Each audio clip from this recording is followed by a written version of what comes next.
The pungent aroma of stale coffee filled Detective Jameson's cramped office. Rain lashed against the window panes, mirroring the turmoil brewing within him. His gaze was fixed on a dusty VHS tape, the label simply reading SL, Last Report. This case had haunted him for years. The disappearance of Sarah Lee, an investigative journalist known for her fearless pursuit of the truth. Jameson popped the tape into the player, his heart pounding with a mixture of anticipation and dread. The grainy image flickered to life, revealing Sarah's face, etched with fear. "They're on to me," she whispered, her eyes darting around the room. "They know I'm close." Jameson leaned closer, his eyes scanning the background for any clues. The room appeared to be a nondescript office, sparsely furnished with a desk and a filing cabinet. As the tape continued to roll, a high-pitched beep pierced through Sarah's words. A distorted voice, cold and menacing, crackled through the speaker. Echo 1 compromised. Abort, abort, abort. The voice sent shivers down Jameson's spine. Sarah's eyes widened in terror. She glanced frantically at something off-screen, her breath coming in ragged gasps. "They're here," she choked out, her voice barely a whisper. The screen went black. Jameson rewound the tape, replaying the chilling message. Echo 1 compromised. It was a cryptic clue, a breadcrumb trail leading to Sarah's fate. His instincts screamed that this was more than a simple kidnapping. This was bigger, darker, a conspiracy that ran deeper than he could have imagined. He had to find Sarah. He had to uncover the truth behind Echo 1 before it was too late.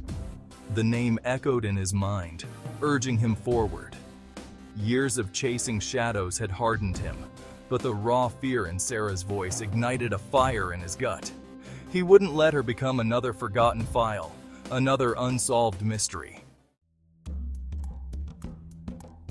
Days blurred into nights as Jameson relentlessly pursued every lead, every whisper, every dead end.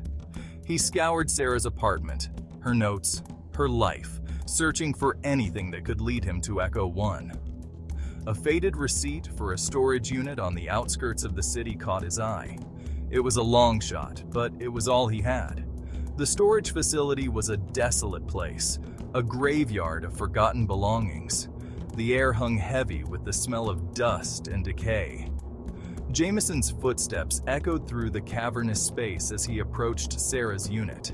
His hand trembled slightly as he cut through the padlock, his gut churning with a mixture of hope and dread. Inside, stacks of files and boxes lined the walls, a testament to Sarah's relentless pursuit of the truth. He carefully sifted through her research, each document a piece of a puzzle he was desperately trying to solve. And then he saw it. A photograph pinned to a corkboard, a chilling image of an abandoned warehouse. Scrawled across the bottom in Sarah's handwriting were the words, "Echo 1, where silence echoes." The warehouse stood at the edge of the city's industrial district, a hulking silhouette against the storm-laden sky. Jameson could feel his pulse quicken as he approached, his hand hovering over the gun holstered at his hip. The air was thick with the metallic tang of danger, setting his senses on high alert. He slipped through a broken window, his eyes adjusting to the gloom.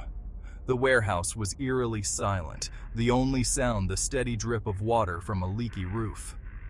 He moved cautiously through the labyrinthine space, his flashlight cutting through the darkness.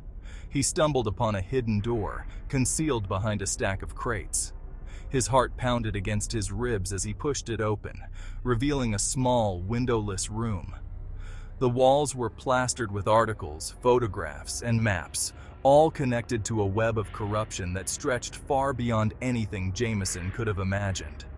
In the center of the room, a single chair sat facing the wall, a pool of dried blood staining the concrete floor beneath it.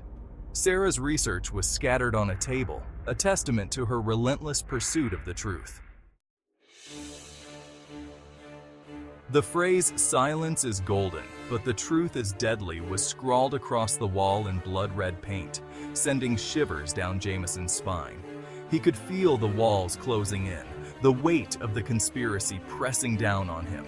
He had stumbled upon something far more sinister than he could have ever imagined. As he delved deeper into Sarah's research, he discovered a series of coded messages, frequencies hidden within seemingly innocuous broadcasts. It was a clandestine communication network, and Echo 1 was the key. Jameson raced against time, his mind working feverishly to decipher the code, to piece together the fragments of Sarah's investigation. He found himself drawn to one particular frequency, a low hum that seemed to vibrate within his very bones. As he fine-tuned the dial, a voice, faint and distorted, began to emerge from the static. It was a voice he knew, a voice he had heard before, Sarah's voice. They watching, can't silence truth. The voice was weak, fragmented, but undeniably hers. Jameson listened intently, his blood running cold as he realized the horrifying truth. Sarah was still alive, but she was trapped, her voice imprisoned within the very airwaves themselves. The whispers in the static were her lifeline, her desperate attempt to break free from the clutches of her captors. Jameson could feel the hairs on the back of his neck prickle as a wave of unease washed over him. He was no longer just an investigator looking for a missing journalist. He was her only hope, her only connection to the outside world. The weight of her life, her silenced voice, pressed down on him, suffocating him in its urgency.